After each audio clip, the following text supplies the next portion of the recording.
നമ്മളെപ്പോഴും നമ്മുടെ ആവശ്യങ്ങളെക്കുറിച്ച് സംസാരിക്കുന്നവരാണ്, ശരിയല്ലേ? നമ്മളൊന്ന് പ്രാർത്ഥിക്കുകയാണെങ്കിൽ പോലും സാധാരണയായിട്ട് എന്താണ് നമ്മൾ പ്രാർത്ഥിക്കുന്നത്? നമുക്ക് ആവശ്യമുള്ള എന്തെങ്കിലും ഒരു കാര്യത്തെക്കുറിച്ച്, അല്ലെങ്കിൽ നമുക്കുള്ള എന്തെങ്കിലും ഒരു ബുദ്ധിമുട്ട് നീങ്ങിപ്പോകാൻ വേണ്ടിയിട്ട്, അങ്ങനെയൊക്കെയല്ലേ പ്രാർത്ഥിക്കുന്നത്?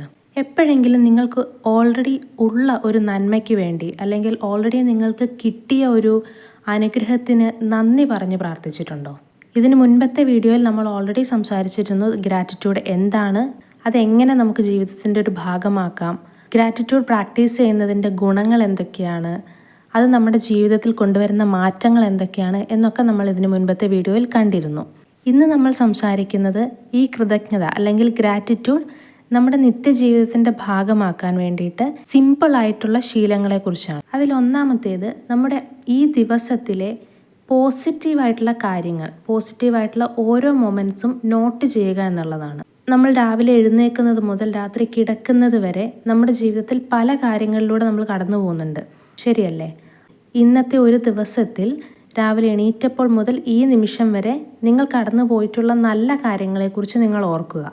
ആ കാര്യങ്ങൾ ഒരു ബുക്കിൽ എഴുതി വെക്കുക, അല്ലെങ്കിൽ ഒരു ഡയറിയിൽ എഴുതി വെക്കുക. ഇങ്ങനെ നമ്മൾ ചെയ്യുമ്പോൾ നമ്മുടെ ജീവിതത്തിൽ നമ്മുടെ ആ ദിവസത്തിലുണ്ടായ നല്ല കാര്യങ്ങളെ നമ്മൾ ഓർത്തെടുക്കുന്നത് മാത്രമല്ല, അതോടൊപ്പം തന്നെ മനസ്സിൽ അതിന് നന്ദി പറയുകയും കൂടിയാണ് ചെയ്യുന്നത്. രണ്ടാമത്തെ കാര്യം എന്താണെന്ന് വെച്ചാൽ, സന്തോഷിക്കാനും ചിരിക്കാനും ഒക്കെയുള്ള കാരണങ്ങൾ കണ്ടുപിടിക്കുക. അതായത് നമ്മുടെ ആ ദിവസത്തിൽ നമ്മുടെ ജീവിതത്തിൽ നമുക്ക് സന്തോഷം പകരുന്ന കാര്യങ്ങൾ എന്തൊക്കെയാണ് എന്ന് നമ്മൾ ആലോചിക്കുക. ആ ഒരു ദിവസത്തിൽ രാവിലെ മുതൽ രാത്രി വരെ നമ്മൾ സന്തോഷിച്ച കാര്യങ്ങൾ എന്തൊക്കെയാണ് എന്ന് നമ്മൾ സ്വയം ചിന്തിക്കുക, അല്ലെങ്കിൽ നമ്മളെ ചിരിപ്പിച്ച കാര്യങ്ങൾ എന്തൊക്കെയാണെന്ന് നമ്മൾ സ്വയം ചിന്തിക്കുക. അതുപോലെ നെഗറ്റീവായിട്ടുള്ള കാര്യങ്ങളെക്കുറിച്ച് നമുക്ക് ഓർക്കാം.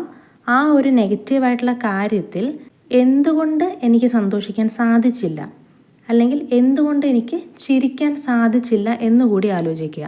കാരണം എല്ലാം ഒരുപക്ഷെ പോസിറ്റീവ് ആയിക്കൊള്ളണമെന്നില്ല, പക്ഷെ ചില കാര്യങ്ങൾ നമ്മുടെ ചിന്ത കൊണ്ട് അല്ലെങ്കിൽ നമ്മുടെ ഒരു പ്രവൃത്തി കൊണ്ട് നെഗറ്റീവ് ആകുന്നതുമുണ്ട്.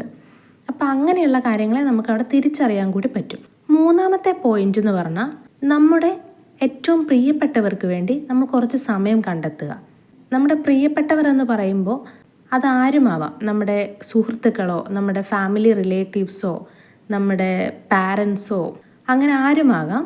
നമ്മുടെ പ്രിയപ്പെട്ട ആ ഒരു കൂട്ടം ആളുകൾക്ക് വേണ്ടി കുറച്ച് സമയം നമ്മൾ മാറ്റിവെക്കുക. കാരണം ഇവരെല്ലാം നമുക്ക് ഏതെങ്കിലും ഒരു രീതിയിൽ സഹായം ചെയ്തിട്ടുള്ളവരായിരിക്കും, അല്ലെങ്കിൽ ഏതെങ്കിലുമൊക്കെ രീതിയിൽ അവർ നമ്മളെ സപ്പോർട്ട് ചെയ്തിട്ടുള്ളവരോ നമ്മുടെ നല്ല കാര്യങ്ങൾക്ക് കൂടെ നിന്നിട്ടുള്ളവരോ ആയിരിക്കും. സോ അങ്ങനെയുള്ള ആളുകളെ നമ്മൾ മനസ്സിൽ ഓർക്കുമ്പോൾ, അവർക്ക് വേണ്ടി സമയം പങ്കിടുമ്പോൾ, അവർക്ക് വേണ്ടി സമയം ചെലവഴിക്കുമ്പോൾ നമ്മൾ താങ്ക് യു എന്നൊരു വാക്കിനപ്പുറം അവരോട് നന്ദി പ്രകടിപ്പിക്കുകയാണ് ചെയ്യുന്നത്.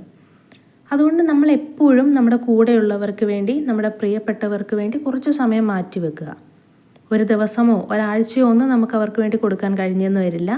വളരെ ചെറിയ നിമിഷങ്ങളാണെങ്കിൽ പോലും അവർക്ക് വേണ്ടി പൂർണ്ണമായിട്ടും നിങ്ങൾ ഒരു ദിവസത്തിൽ ഒരല്പസമയമെങ്കിലും മാറ്റിവെക്കുക. ഒന്ന് അവരെ വിളിച്ച് സംസാരിക്കാനോ, ഒന്ന് നേരിട്ട് കണ്ട് സംസാരിക്കാനോ, അതല്ല നമ്മുടെ വീട്ടിലുള്ളവരാണെങ്കിൽ ഒന്ന് ഭക്ഷണം കഴിക്കുമ്പോഴാണെങ്കിൽ പോലും ഒന്ന് ചിരിച്ച് സംസാരിക്കുവാനായി ഒരല്പം സമയം മാറ്റിവെക്കുക. നാലാമത്തെ പോയിൻ്റാണ്, ഒന്നും സ്ഥിരമല്ല എന്ന് നമ്മളൊന്ന് മനസ്സിലാക്കുക. കാരണം ഇന്ന് നമ്മുടെ ജീവിതത്തിൽ ചിലപ്പോൾ ചില സങ്കടങ്ങൾ വരും, ചിലപ്പോൾ സന്തോഷങ്ങൾ വരും. പക്ഷെ അതൊന്നും സ്ഥിരമായിട്ടുള്ള ഒന്നല്ല. ഇന്നത്തെ സങ്കടം ചിലപ്പോൾ നാളെയിലെ വലിയൊരു സന്തോഷത്തിലേക്കായിരിക്കും ചുവടുവെക്കുന്നത്. ഇന്നത്തെ പരാജയം നാളത്തെ ഒരു വലിയ വിജയത്തിലേക്കുള്ള വഴികാട്ടിയായിരിക്കും. അതുകൊണ്ട് ഒരിക്കലും നിങ്ങൾ സന്തോഷങ്ങളിൽ കൂടുതൽ അകപ്പെട്ടു പോവുകയോ സങ്കടങ്ങളിൽ കൂടുതൽ വേദനിക്കുകയോ ചെയ്യാതെ, ഇതൊന്നും സ്ഥിരമല്ല, നത്തിങ് ഈസ് പെർമനൻറ്റ് എന്ന് നിങ്ങൾ മനസ്സിലാക്കുക. ആ ഒരു ചിന്ത ഇന്ന് നിങ്ങളുടെ കയ്യിലുള്ള അല്ലെങ്കിൽ നിങ്ങളുടെ ജീവിതത്തിലുള്ള പോസിറ്റീവായിട്ടുള്ള കാര്യങ്ങൾക്ക് നന്ദി പ്രകടിപ്പിക്കുവാനും, അതുപോലെ തന്നെ ഇന്ന് നിങ്ങളുടെ ഒപ്പമുള്ള നെഗറ്റീവായിട്ടുള്ള കാര്യങ്ങളിൽ ഒരുപാട് വേദനിക്കാതിരിക്കാനും സഹായിക്കും. അതുപോലെ തന്നെ അഞ്ചാമത്തെ കാര്യമാണ്, നിങ്ങൾ നിങ്ങൾക്ക് വേണ്ടി കുറച്ച് സമയം കണ്ടെത്തുക. അതായത് നിങ്ങളുടെ കാര്യങ്ങൾക്ക് വേണ്ടി, നിങ്ങളുടെ ഇഷ്ടങ്ങൾക്ക് വേണ്ടി, നിങ്ങൾക്ക് വേണ്ടി കുറച്ച് സമയം ജീവിക്കുക. ചിലപ്പോൾ നിങ്ങൾക്കൊന്നും ചെയ്യണ്ട, കുറച്ച് സമയം വെറുതെ ഒറ്റയ്ക്ക് ഇരിക്കണമെന്നായിരിക്കാം ആഗ്രഹം, ഒരു ബുക്ക് വായിക്കാനായിരിക്കും. അങ്ങനെ എന്താണോ നിങ്ങൾക്കുള്ളിൽ നിങ്ങളെ സന്തോഷിപ്പിക്കാൻ കഴിയുന്ന നിങ്ങളുടെ സ്വന്തമായിട്ടുള്ള കാര്യമെന്ന് വെച്ചാൽ ആ ഒരു കാര്യത്തിന് വേണ്ടി ഒരല്പം സമയം മാറ്റിവെക്കുക. കാരണം എപ്പോഴും നമ്മൾ മറ്റുള്ളവർക്ക് വേണ്ടി ജീവിക്കുമ്പോൾ നമ്മളെ തന്നെ മറന്നു പോകുന്നു. അങ്ങനെ ചെയ്യുമ്പോൾ നമുക്കുള്ളിലുള്ള നന്മയ്ക്ക് നമ്മൾ നന്ദി പറയാതിരിക്കുകയാണ് ചെയ്യുന്നത്. കാരണം എപ്പോഴും നിങ്ങളുടെ കഴിവുകളെ, നിങ്ങളുടെ ഭാഗ്യത്തിനെ, നിങ്ങൾക്ക് കിട്ടിയ അനുഗ്രഹങ്ങൾക്ക് നിങ്ങൾ നന്ദി പറയണം. അതിന് ഏറ്റവും പറ്റിയ കാര്യം എന്ന് പറഞ്ഞാൽ നിങ്ങൾ ആ ഒരു അനുഗ്രഹം അല്ലെങ്കിൽ ആ ഒരു കഴിവ് ഉപയോഗിക്കുക എന്നുള്ളതാണ്. അതുകൊണ്ടാണ് നിങ്ങൾക്ക് വേണ്ടി കുറച്ച് സമയം മാറ്റി വെക്കണം എന്ന് പറയുന്നത്. ആ ഒരു സമയത്ത് നിങ്ങളുടെ കഴിവുകളെ നിങ്ങൾക്ക് പ്രോത്സാഹിപ്പിക്കാനും നിങ്ങൾക്ക് കിട്ടിയ അനുഗ്രഹങ്ങളെ നിങ്ങൾക്ക് ഓർക്കാനും സാധിക്കും. ചുറ്റുമുള്ള ആളുകൾ അപരിചിതർ പോലുമാകാം, അവർ നമ്മളെ സഹായിച്ചതുകൊണ്ടല്ല, പക്ഷേ ഈ യൂണിവേഴ്സ്, ഈ ഒരു പ്രപഞ്ചം പല കാര്യത്തിലും നമ്മളെ സപ്പോർട്ട് ചെയ്യുന്നുണ്ട്. അതിന് നമുക്ക് ഈ പ്രപഞ്ചത്തോട്, ഈ യൂണിവേഴ്സിനോട് നന്ദി പറയാനോ അല്ലെങ്കിൽ യൂണിവേഴ്സിനെ തിരിച്ച് സഹായിക്കാനോ നമുക്ക് കഴിഞ്ഞെന്ന് വരില്ല. അതിന് പകരമായിട്ട് ചുറ്റുമുള്ള അപരിചിതരാണെങ്കിൽ പോലും ആർക്കാണോ നമ്മുടെ സഹായം ആവശ്യമുള്ളത്, ആർക്കാണോ നമ്മളുടെ ഒരു മനുഷ്യത്വപരമായ ഒരു നോട്ടമെങ്കിലും ആവശ്യമുള്ളത്, അവരോടൊന്ന് സംസാരിക്കുക അല്ലെങ്കിൽ ഒന്ന് ചിരിക്കുക. ഒന്ന് പുഞ്ചിരിച്ചതുകൊണ്ട് നമുക്കൊന്നും നഷ്ടപ്പെടാനില്ല, ശരിയല്ലേ? ചിലപ്പം നമ്മുടെ ഓപ്പോസിറ്റ് നിൽക്കുന്നയാൾ ഒരു പുഞ്ചിരി ആഗ്രഹിക്കുന്നുണ്ടാവാം. നമ്മുടെ പുഞ്ചിരിക്ക് പോലും ഒരു മാന്ത്രികമായ പവറുണ്ട്. ചില സങ്കടങ്ങളെ മായ്ക്കാൻ അത് മതി. അതും ഒരു തരത്തിലുള്ള നന്ദി പ്രകടനമാണ്. അത് നമ്മളോട് തന്നെ അല്ലെങ്കിൽ ഈ യൂണിവേഴ്സിനോട് നമ്മൾ നന്ദി പ്രകടിപ്പിക്കുന്നതിൻ്റെ ഒരു ഭാഗമാണ്. നന്ദി പ്രകടിപ്പിക്കുക എന്ന് പറഞ്ഞാൽ നിസ്സാരമായൊരു താങ്ക് യു എന്നൊരു വാക്ക് പറയുക എന്നല്ല. നമ്മളൊക്കെ ചിലപ്പോൾ വിചാരിക്കുന്നത് ഒരു താങ്ക്സ് പറഞ്ഞാൽ നന്ദി പ്രകടനം അവിടെ കഴിഞ്ഞു എന്നാണ്. പക്ഷെ പലപ്പോഴും നിങ്ങൾ തന്നെ ഒന്ന് വിചാരിച്ചു നോക്കുക, പല സാഹചര്യങ്ങളിലും നമ്മൾ നന്ദി പറയുന്നത്, ഒരു താങ്ക് യു പറയുന്നത് പറയണമല്ലോ എന്നോർത്തിട്ട് മാത്രമായിരിക്കും. പലപ്പോഴും അത് മനസ്സിൽ നിന്ന് വരുന്നതായിക്കൊള്ളണമെന്നില്ല.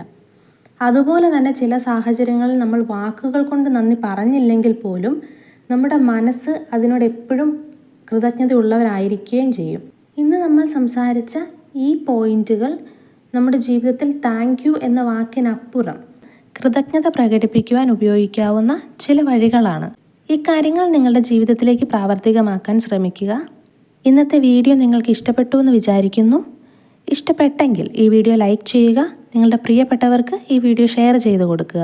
നമ്മുടെ മാനസികാരോഗ്യത്തെയും ജീവിതത്തെയും മെച്ചപ്പെടുത്തുന്ന ഇതുപോലുള്ള ഇൻസൈറ്റുകൾക്കായി ഈ ചാനൽ ഇപ്പോൾ തന്നെ സബ്സ്ക്രൈബ് ചെയ്യുക. ഇത്തരത്തിലുള്ള ഏതെങ്കിലും ഒരു ടോപ്പിക്കിനെ കുറിച്ച് നമുക്ക് പ്രത്യേകമായി സംസാരിക്കണമെന്നുണ്ടെങ്കിൽ ആ കാര്യം എന്താണെന്ന് നിങ്ങൾക്ക് കമൻറ്റിലൂടെ എന്നെ അറിയിക്കാവുന്നതാണ്. നിങ്ങളുടെ ഇന്നത്തെ ദിവസത്തിൽ ഏറ്റവും മനോഹരമായിരുന്ന, സന്തോഷകരമായിരുന്ന ഒരു നിമിഷം ഏതായിരുന്നുവെന്ന് കമൻറ്റ് ചെയ്യുക. മറ്റൊരു വീഡിയോയിൽ കാണാം. Stay mindful, stay healthy and take care.